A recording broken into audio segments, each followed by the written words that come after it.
ଚାଲନ୍ତୁ ବୁଲିଯିବା ଆମର ବନେଶ୍ୱର ପୀଠ ପାଖକୁ। ଏ ଥାନପତି ମନ୍ଦିର ଆମ ଗ୍ରାମର।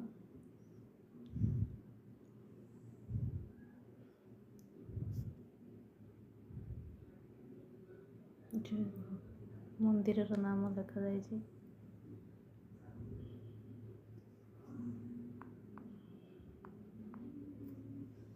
ମନ୍ଦିର ଯିବା ପାଇଁ ଏବେ କିଛିଟା ଷ୍ଟେପ୍ ବନାଯାଇଛି।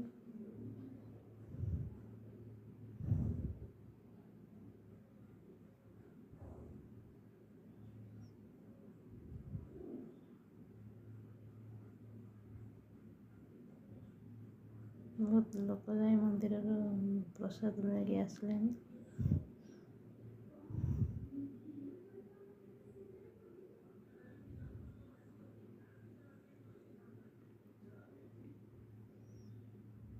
ମନ୍ଦିର ଯିବା ପାଇଁ ଷ୍ଟେପ୍ ଏମିତି ବନା ଯାଇନି, ଧୀରେ ଧୀରେ କାମ ଚାଲିଛି।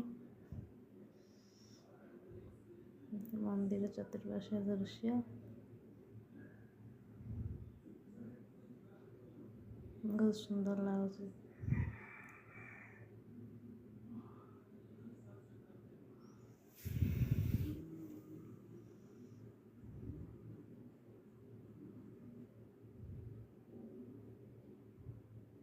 ଏଠାରେ ପ୍ରସାଦ ଦିଆଯାଉଛି ଭକ୍ତମାନଙ୍କୁ।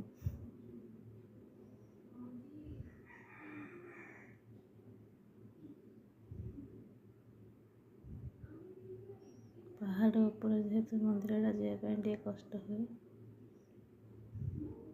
ଠାକୁରଙ୍କ ପାଖକୁ ଯିବାକୁ କଷ୍ଟ ତ କରିବା ପାଇଁ ପଡ଼ିବ।